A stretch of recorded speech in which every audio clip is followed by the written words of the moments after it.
Atención colombianos, nuevo problema judicial para el presidente del Senado, Iván Name. La Corte Suprema indagó ofrecimientos en inversiones a cambio de votos. Pues el nombre del presidente del Congreso vuelve a estar en la picota pública tras el escándalo de los carrotanques. La Corte Suprema de Justicia anunció que abrió una nueva indagación previa contra el presidente Iván Name por presuntas irregularidades en el proceso electoral en marzo del 2022 que le permitió llegar al Congreso de la República por el periodo 2022-2026. Esta nueva investigación contra el congresista Name consiste en determinar si existieron presuntos ofrecimientos en inversiones en Chocó a cambio de votos. La Corte explicó que estos supuestos ofrecimientos, que serían parte de cupos indicativos, se habrían hecho en los municipios de Río Quito y Río Viro. El caso estará a cargo del magistrado Francisco Farfán, investigado por la Comisión de Acusaciones de la Cámara de Representantes por supuestamente filtrar información sensible del senador José Alfredo Géneco Zuleta, investigado por el mismo tribunal por el delito de compra de votos. En medio de esta polémica, el magistrado pidió una licencia de 3 meses no remunerada y a principios de abril regresó a su cargo para resolver la ponencia de la magistrada Cristina Lombana para archivar la investigación contra el ex senador Arturo Char por concierto para delinquir y corrupción de sufragantes sagrados, así como la investigación que quedó a su cargo sobre los 20 senadores del pacto histórico alrededor de la supuesta financiación irregular, entre otros casos. Y es que el expresidente del Senado, recordemos que ya está siendo investigado por la Corte Suprema de Justicia por las revelaciones que hizo en semana, pues el señor Sneider Pinilla, el ex subdirector de la Unidad Nacional de Gestión de Riesgos y Desastres, quien lo vinculó con una supuesta entrega de 3.000 millones de pesos que habría salido del contrato de los carrotanques para supuestamente el congresista pues apoyar a las reformas presentadas, pero yo creo que no, yo creo que fue para aceitar presuntamente las elecciones regionales. Pues habrá que ver qué pasa con estas investigaciones que inicia la Corte Suprema de Justicia. Se le inicia otro proceso al señor Iván Name. Y es que aquí Julián Martínez lo dice. En la revista Raya encuentran las evidencias que tiene la Corte Suprema para investigar al presidente del Congreso, Iván Name, por compra de votos y vínculos con el pistolero de Salvatore Mancuso, que lo acusa de homicidio. Escuchemos qué dice aquí Julián Martínez. La Corte Suprema de Justicia abrió investigación contra el presidente del Senado, Iván Name, por la compra de votos en Chocó que denunció la revista Raya en julio del año pasado. En un artículo que ustedes encuentran en www.revistarraya.com están las evidencias de la compra de votos de Name para llegar al Senado de la República en las elecciones de 2022. Igualmente, en la revista Raya se han venido publicando las pruebas y el testimonio en video de Juan Manuel Borré Barreto, que es el paramilitar de los Rastrojos, que acusa a Name de contratar a los paramilitares para cometer homicidios y comprar votos. Estas investigaciones han salido de la revista Raya. Apoye el trabajo de la revista Raya difundiendo su trabajo y si tienen los medios, visiten la VACI para apoyar a estos periodistas. Bueno, tremendo esto. Vamos a ver qué pasa con Iván Name, porque realmente este señor como presidente del Congreso, pues debería declararse inhabilitado, ¿no? Con todas estas investigaciones que tienen, ahora la Corte Suprema lo va a investigar por compra de votos, ¿no? Otro señor que realmente nos causa una vergüenza en la justicia colombiana es el señor Álvaro Hernán Prada, ¿no? Que pide que investiguen al presidente Petro por superar los topes electorales, pero a la vez está enfrentando un juicio en la Corte Suprema de Justicia. Yo pregunto, ¿cómo un magistrado del Consejo Nacional Electoral pues está en este cargo con una investigación y con un juicio pendiente por falsos testigos en el mismo caso de Álvaro Uribe Vélez? Pues resulta que la Corte Suprema negó nulidad y deja en firme el juicio contra este señor. La Sala Primera de Instancia de la Corte Suprema de Justicia negó las peticiones de nulidad que presentaron tanto la Procuraduría como la defensa del magistrado del Consejo Nacional Electoral y ordenó múltiples pruebas testimoniales y documentales. Resulta que la revista Cambio conoció que la Sala Primera de Instancia de la Corte Suprema dejó en firme el juicio contra el ex representante de la Cámara y actual magistrado del Consejo Nacional Electoral. Debería ser destituido, por Dios, debería ser destituido. El alto tribunal negó las peticiones de la defensa y de la Procuraduría General de la Nación, argumentando que la Corte Suprema no es la competente para procesarlo porque Prada renunció a su fuero de congresista. En decisión conocida en primicia por revista Cambio, la Sala de Primera Instancia ratificó que el alto tribunal sí es competente porque el soborno que se investiga sí está relacionado tanto con su rol como representante a la Cámara como con su liderazgo político que conlleva este puesto. Se cuestiona que Prada, por orden de Uribe Vélez, buscó a Carlos López, conocido como Caliche, para presionar al testigo Juan Guillermo Monsalve Pineda y buscar que éste se retractara de haber señalado al expresidente de tener nexos con paramilitares. Textualmente dice la sala: se tiene que entre los días 20 y 24 de febrero del 2018 el procesado contactó a Carlos López Callejas para que por su intermedio se comunicara con Juan Guillermo Monsalve Pineda con el fin de que se retractara de las manifestaciones hechas en contra del doctor Álvaro Uribe Vélez y la atribuyera a una manipulación hecha por el senador Iván Cepeda. Es decir, no se puede alegar que la renuncia al Congreso implicaba que la Fiscalía debía seguir el caso, porque a pesar de ella, los hechos que se investigan y que remontan al 2018 están ligados al liderazgo derivado de ser congresista y porque Prada, según la acusación, habría buscado con ello fortalecer su posición política. Por eso es que la Corte Suprema de Justicia es la que debe ahora seguir el juicio en el que se escucharán a múltiples testigos y Prada podrá defenderse de las alegaciones en su contra. ¿Pero lo hará siendo magistrado? Es lo que nos preguntamos. ¿Lo hará atacando a Gustavo Petro? Es que es obvio, señores, esto está politizado. El señor quiere joder a Gustavo Petro estando como magistrado. No, definitivamente esto no puede ser permitido y la Corte Suprema debería pedir su renuncia, señores, porque como magistrado deja mucho que desear. De otro lado, la sala dijo que si bien Prada actualmente es magistrado del Consejo Nacional Electoral y estos tienen un fuero diferente a los congresistas, el fuero constitucional a cuyo amparo se produjo la resolución de acusación permanece indemne. En palabras sencillas, lo que dice la Corte es que prima el fuero que tenía Prada cuando se produjeron los hechos que se cuestionan y por eso puede seguir el juicio. Lastimosamente se le daña la jugada al señor Prada, ¿no? ¿Y qué pruebas ordenaron? Pues en este caso se tiene como pruebas los chats, también mensajes de audio con Carlos López y que le envió a Juan Guillermo Monsalve en prisión en esta semana de febrero del 2018, en los que decía que se estaba buscando de parte del ex, en referencia a Álvaro Uribe Vélez, para pedir la retractación. López dijo que Prada era amigo suyo y señaló que en su encuentro que tuvieron, este puso al teléfono y en altavoz a El Viejo, en referencia al expresidente. De eso han declarado ampliamente López, Rodrigo Vidal y Mauricio Marroquín. Prada y Uribe dicen que ese episodio no ocurrió así, que no fue en altavoz y que el exmandatario solo dijo que debía aclararse todo. La sala de instrucción que acusó a Prada le dio credibilidad a los mensajes originales y desechó esa postura. La defensa de Prada pidió que en juicio sean escuchadas varias personas para que cuenten cómo fueron las charlas con López y lo que pasó en esa llamada y propuso como testigos a John Edison Ríos, a Jason Quintero, a Javier Rocha, a Paola Perdomo, Alejandra Vargas, Gina Paola Bahamón, Paola Pineda y Milton Pérez. La sala dijo que solo 2 de ellos serán escuchados y que la defensa podrá escoger quiénes. También accedió a ampliar el testimonio de María Claudia Calladaza, ex integrante de la UTL de Álvaro Uribe Vélez, que no respondió por la ñeñe política, por supuesto. Igualmente fue llamado a declarar Rodrigo Vidal Perdomo para establecer si le consta o no que alguien del entorno del ex senador de Álvaro Uribe Vélez hubiese mencionado el nombre de Prada como delegado para entrevistarse con Carlos Eduardo López, dialogar sobre la presunta retractación de Juan Guillermo Monsalve. Es decir, Prada está jodido e irá a juicio, ¿no? Y es que aquí hacen una denuncia, Juan Poe, sobre este Álvaro Hernán Prada. ¿Sabían que este señor, el magistrado del CNE, que busca formularle cargos al presidente Gustavo Petro, recibió la suma de 200 millones de pesos del Centro Democrático, siendo su mayor financiador para el Congreso? Por eso Uribe lo tiene totalmente bajo sus órdenes y aquí está el comprobante de los 200 millones de pesos que recibió la campaña de Álvaro Hernán Prada. ¿Cómo les quedó el ojo con este señor? Ah, una joyita total, señores. Por otro lado, la señora Vicky Dávila anda ya en campaña, señores. Se apunta a ser candidata presidencial. No sabemos si por el Centro Democrático, si por un nuevo partido oportunista como el que quiere crear la señora Angélica Lozano, pero esta señora ya se le ve más pinta de politiquera que de periodista. Y es que aquí Wally lo dice, pensaba que la campaña presidencial de Vicky iba a ser una vez saliera de semana, pero verdad que esta gente no conoce el decoro ni la vergüenza. La señora, directora de Revista Semana, no quiere soltar esta tetica que le da para comer, pero a la vez utiliza este medio para lanzar su campaña presidencial. ¿Por qué? Miren las críticas que hace al gobierno Petro y mire cómo habla. Empieza como a hacer pinitos de que ella es una opción, ¿no? Hola, las más recientes cifras del DANE revelan un dato preocupante. El crecimiento del PIB en 0.7%, muy bajo.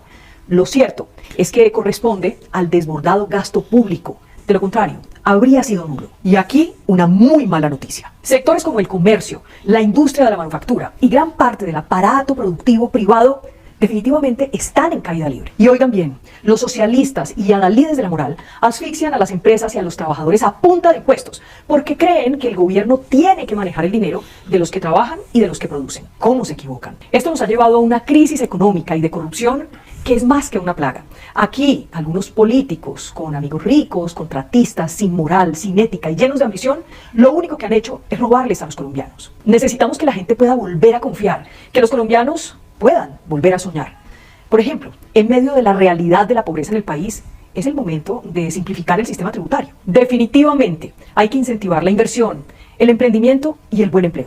Des en cuenta la propuesta populista que va a hacer acá, como todos los candidatos presidenciales, que siempre se dedican a decir que van a bajar el IVA, que esto y que lo otro, y finalmente no lo hacen, ¿no? También después van a empezar a vender la baja de sueldo de los congresistas, cosa que no se va a dar. Inclusive ahorita están tramitando un proyecto de J.P. Hernández que le quedan unos debates, pero los congresistas están dilatando esto en la orden del día de cada plenaria. ¿Por qué? Porque no van a permitir esto, porque como Katy Jubilado, que aspira a 3 periodos más, pues no va a desear que le bajen el sueldito, ¿no? ¿Qué tal un 10-10-10? Les explico. 10% de IVA, 10% de impuesto de renta para las empresas, 10% de impuesto para las personas, sin exenciones y sin gabelas, para nadie, porque aquí muchos poderosos se han acostumbrado a tener un sistema tributario a su medida, hecho a su medida, a costa de la pequeña y la mediana empresa, a costa de los trabajadores, a costa de los colombianos. El que va a la cárcel, como en cualquier país civilizado. Hagan las cuentas y verán que les da, y hasta sobra plata. Hay que disminuir la burocracia estatal a su mínima expresión. Y por supuesto, declararle la guerra de verdad a la corrupción para acabarla. A cambio, los recursos del Estado deben ser utilizados para invertir, crecer, desarrollar el mejor talento y, por supuesto, para ayudarles a los más necesitados. Los gobiernos derrochones no sirven. Colombia tiene que volver a soñar. Colombia necesita confianza. Voten por Vicky Dávila y pone el logo de semana. ¿Quién patrocinará a esta señora? Los Gilinski, por supuesto. No va a ser el señor Sarmiento Angulo. Ah, ¿cómo la ven, señores? Aunque pues Gabriel Gilinski dijo que si ella iba a ser candidata presidencial, pues tenía que salir de la dirección. ¿Hasta cuándo le va a durar pues esta politiquería utilizando este medio de comunicación? Por otro lado, resulta que revelan a partes de la audiencia de Ciro Ramírez ante la Corte Suprema por el escándalo de las marionetas 2.0. El ex senador del Centro Democrático es investigado por los delitos de concierto para delinquir, cohecho y celebración indebida de contratos. Ciro Ramírez, senador que era considerado una de las figuras más prominentes del Centro Democrático, continúa en medio de graves acusaciones sobre hechos de corrupción que habría cometido aprovechándose de su curul como congresista y que lo tiene privado de la libertad en la cárcel La Picota de Bogotá, a la espera de una decisión de su caso por parte del Alto Tribunal. Sobre este caso, Noticias Caracol reveló a partes del interrogatorio efectuado por los magistrados de la Sala de Instrucción de la Corte Suprema y que se extendió por casi 12 horas. En el mismo, Ramírez habría protagonizado algunas incongruencias entre sus declaraciones y las evidencias que pesan en su contra, que lo tendrían a portas de recibir una condena por hechos de corrupción. El excongresista que perdió su curul por este caso está involucrado en el convenio 670 del 2021 firmado por el Departamento de Prosperidad Social y la empresa Proyecta Quindío por orden de 48.000 millones de pesos y que estaba destinado para iniciativas de infraestructura vial y superación de la pobreza en los departamentos de Quindío, Valle del Cauca y Tolima. En la diligencia, Ramírez se enfrentó a las preguntas del togado Marco Antonio Rueda, que le indagó por su participación en lo que sería el entramado de corrupción, al igual del papel que habría cumplido su asesora Catherine Rivera Borges, que sería el enlace del congresista con el DPS y los demás señalados en este escándalo. Pablo César Herrera, director de Proyecta, y Alejandro Noreña Castro, su asesor y aliado del político boyacense. Pues vamos a ver qué fue lo que dijo este señor en esta indagatoria que definitivamente fue acorralado por el magistrado. Escuchemos qué dijo. Decir verdades. La almendra del expediente que hoy tiene en prisión al ex senador Ciro Ramírez Cortés se origina en este convenio, el 670 de 2021, firmado por el Departamento de Prosperidad Social, DPS, y la Empresa para el Desarrollo Territorial del Quindío Proyecta, por un valor de 48.660 millones de pesos. El objetivo del convenio era desarrollar obras de infraestructura vial y superación de la pobreza en municipios del Quindío, Tolima y Valle del Cauca. Para la Sala de Instrucción de la Corte Suprema, el verdadero dueño de ese convenio era Ciro Ramírez. Mi misión ha sido siempre buscar soluciones a las comunidades y pedir audiencias en las diferentes entidades sin el ánimo de enriquecerme o buscar contratos. Pero antes de conocer los detalles de la indagatoria del ex senador, que está llena de perlas, es necesario conocer a los protagonistas de esta historia para que nadie se pierda. Empezando por el propio excongresista del Centro Democrático y su asesora en la Unidad de Trabajo Legislativo, Catherine Rivera Borges, su principal enlace con el DPS y con los demás señalados de esta organización presuntamente ilegal. Voy a demostrar mi inocencia porque es un convenio del que no tengo nada que ver. Después aparece en esta trama Pierre García Jacquier, entonces subdirector de proyectos del DPS, quien según la Fiscalía direccionó el convenio para entregárselo a Proyecta. Proyecta estaba gerenciada por Pablo César Herrera y su asesor Alejandro Noreña Castro. Noreña era aliado político de Ciro Ramírez y solía decirle jefe. Hoy, Herrera y Noreña son los principales acusadores de Ciro Ramírez. En la cual ultimamos detalles para salir con el proceso de contratación. Ahora bien, dentro de ese convenio, Proyecta le entregó al menos 13 contratos a 2 personas, Anderson González González y Raúl Cardoso Ordóñez, quien según la Corte apoyaron políticamente a Ciro Ramírez y financiaron parte de su campaña al Senado. ¿Cómo les parece estas perlitas que están saliendo a relucir y que realmente, pues, este señor Ciro Ramírez está quedando mal parado? De acuerdo con lo revelado por el citado medio de comunicación, Ramírez es investigado por haber copiado, entre otras, el modelo corrupto impuesto por el fallecido senador liberal Mario Castaño, que se habría visto beneficiado en el 2021 por un contrato de 22.000 millones de pesos entregado a Proyecta Quindío. Dios mío. En su defensa, el congresista señalado el 11 de abril de la Comisión de los Delitos de Concierto para Delinquir, Cohecho y Celebración Indebida de Contratos indicó que su relación con el directivo de Proyecta Quindío y su intermediación ante el DPS correspondía a labores de gestión para que se agilizara la ejecución de un convenio en el que Castaño tuvo participación, con lo que negó los actos delictivos. No saben cómo taparse. Incluso le habrían pagado al excongresista y a Pierre García una coima de 1.000 millones de pesos. ¡Claro! ¡Entendemos que es un presupuesto!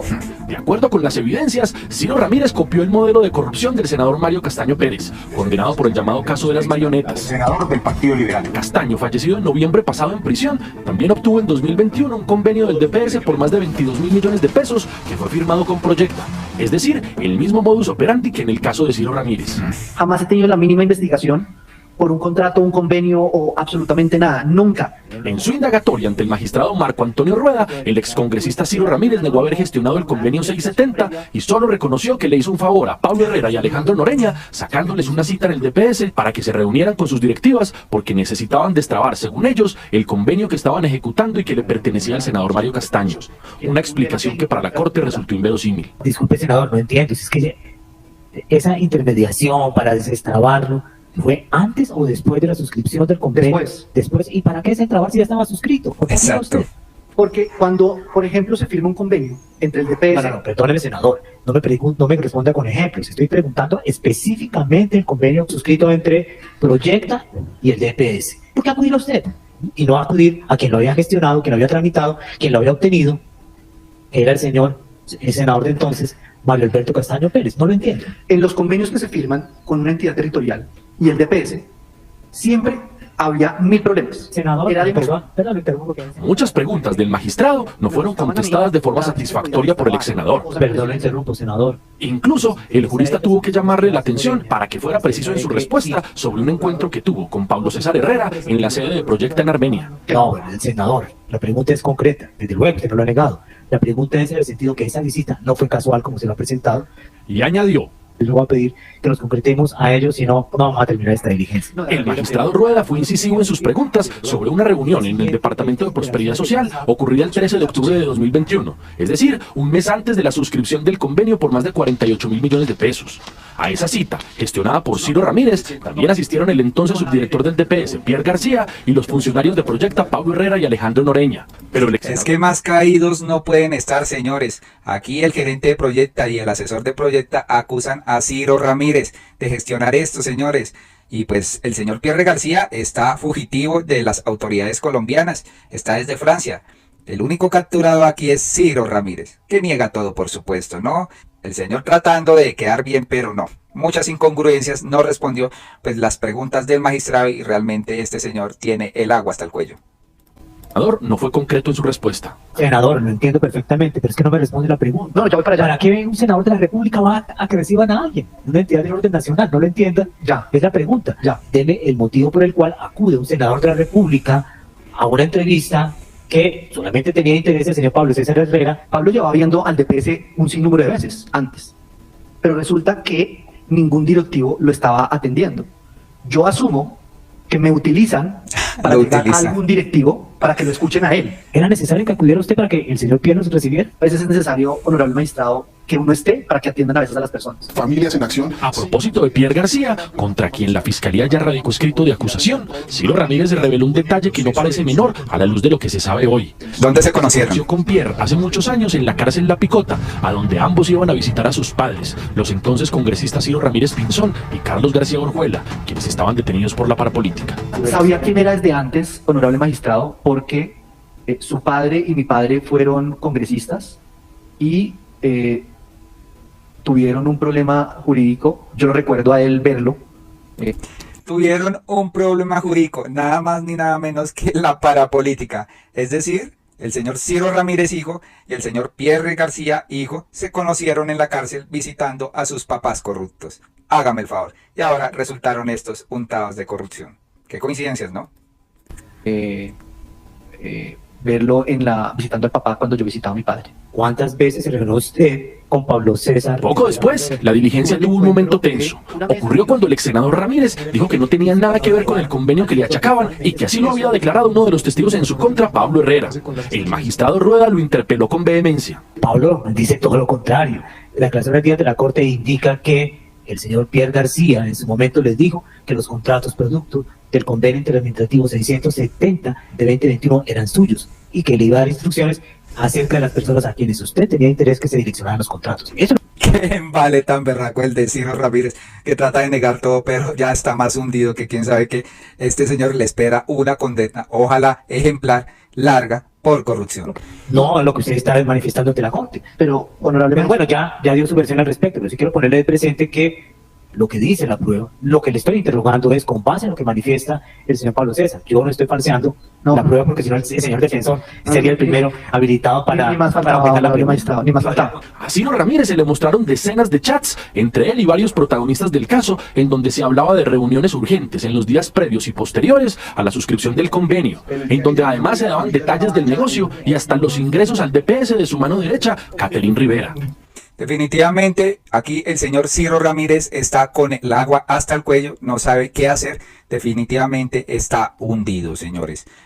Por último, se mencionó en esta indagatoria cómo de parte de García Yaquier se separó del cargo al supervisor de este convenio, Oscar Rodríguez Suárez, con el objetivo de que no siguiera fregando y pues siendo un obstáculo para continuar con el cometido de lo que sería un grave caso de corrupción al interior del DPS durante el gobierno del expresidente Duque, ¿no, señores? Como ven, el señor Pierre García está hundido con pruebas testimoniales, con chats, con de todo, y pues habrá que esperar a la justicia, pero le espera una condena, señores. Colombianos, hasta acá este video, por favor compartan, suscríbanse y nos vemos en uno próximo.